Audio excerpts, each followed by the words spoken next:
प्यारे विद्यार्थियों, आप देख रहे हैं भाग 2 अध्याय 1 का समष्टि अर्थशास्त्र परिचय के क्वेश्चंस जो कि आपके बोर्ड में आएंगे। इसमें 2 क्वेश्चन आएंगे 2 नंबर के, मतलब एक-एक नंबर के 2 क्वेश्चंस आएंगे और एक जो क्वेश्चन आएगा वो 2 नंबर का आएगा। यानी टोटल जो ये चैप्टर से आपको 4 अंकों के प्रश्न देखने को मिलेंगे। तो इससे पहले मैंने भाग 1 के अध्याय 1 से लेकर 6 तक के कंप्लीट करा दिए हैं। अब भाग 2 के अध्याय 1 हम देख रहे हैं, इसके आंसर्स देखते हैं।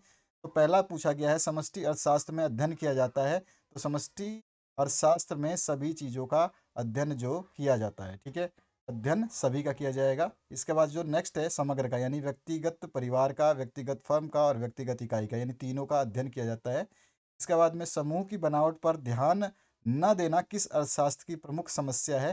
तो व्यष्टि अर्थशास्त्र की ये प्रमुख समस्या है। इसके बाद जो नेक्स्ट क्वेश्चन है, समष्टि अर्थशास्त्र का मुख्य यंत्र जो है, तो यहाँ पर कोई भी नहीं है ऑप्शन में, तो हमारे पास में दोनों में से कोई नहीं ऑप्शन में आ जाएगा, ठीक है। इसके बाद आते हैं नेक्स्ट क्वेश्चन पे, समष्टि अर्थशास्त्र अस्तित्व में आया? तो ये 1935 के बाद अस्तित्व में आया। इसके बाद आते हैं नेक्स्ट जो आपका क्वेश्चन है, आर्थिक इकाई हो सकते हैं। तो आर्थिक इकाइयों की बात करें तो आर्थिक इकाई तो सारे हो सकते हैं, केवल उपभोक्ता थोड़ी होगा। उपभोक्ता भी होगा, उत्पादक भी होगा, सरकार, निगम और बैंक। तो यहाँ पे सभी ऑप्शंस करेक्ट हो जाएंगे। इसके बाद जो छठा पार्ट है आपका, पारिवारिक क्षेत्रक कहते हैं। तो फर्म और सरकार के अतिरिक्त दूसरा बड़ा क्षेत्र जो है वो पारिवारिक क्षेत्रक में आता है। उसके बाद आते हैं नेक्स्ट क्वेश्चन पे, रिक्त स्थानों की पूर्ति करनी है।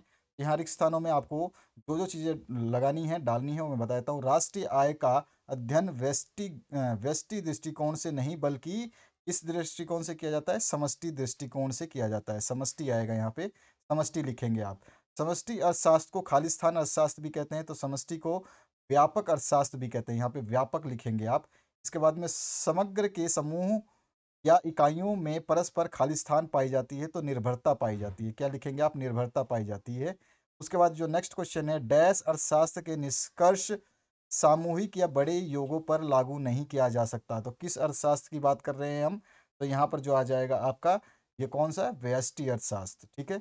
इसके बाद में नेक्स्ट जो क्वेश्चन है पांचवा, इसमें आपका खालिस्तान को समष्टि दृष्टिकोण के विकास का श्रेय दिया जाता है। तो किन्स को दिया जाता है? किन्स जो थे, उन्होंने दिया था समष्टि दृष्टिकोण के विकास का श्रेय, उनके पास ही जाता है। इसके बाद में विजातीय समूहों की समस्या खालिस्तान अर्थशास्त्र में पाई जाती है। तो विजातीय समूहों की समस्या व्यष्टि अर्थशास्त्र में पाई जाती है। अगला जो क्वेश्चन है उसको देखते हैं, सही जोड़ियां मिलानी है।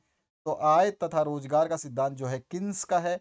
व्यक्तिगत फर्म जो है समष्टि दृष्टिकोण में आ जाएगा, यहाँ पर मिला दिया गया है।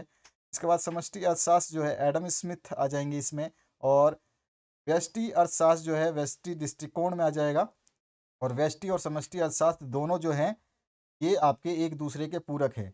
और मैक्रो शब्द जो है ये ग्रीक भाषा से लिया गया है। तो इस तरह से हमारा ये जोड़ी मिलाने वाले आंसर्स हो जाएंगे। अब आते हैं हम सत्य असत्य की तरफ।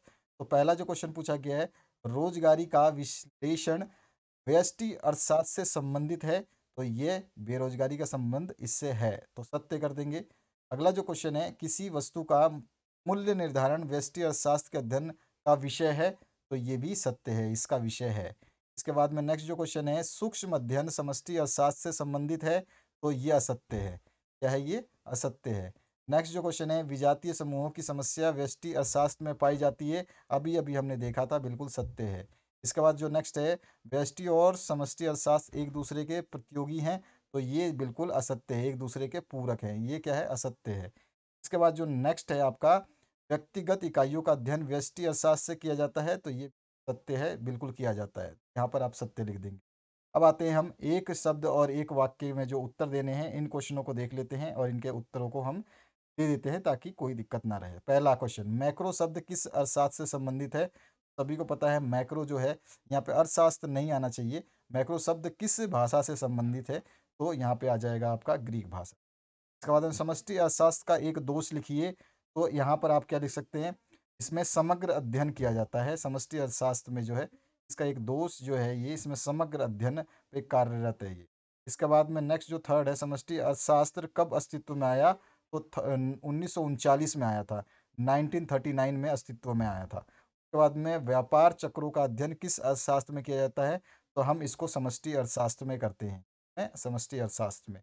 इसके बाद में नेक्स्ट जो पांचवा है, राष्ट्रीय स्तर पर या बड़े समूहों की समस्या को हल करने में कौन सा अर्थशास्त्र प्रयोग होता है? तो इसमें भी समष्टि अर्थशास्त्र प्रयोग होता है।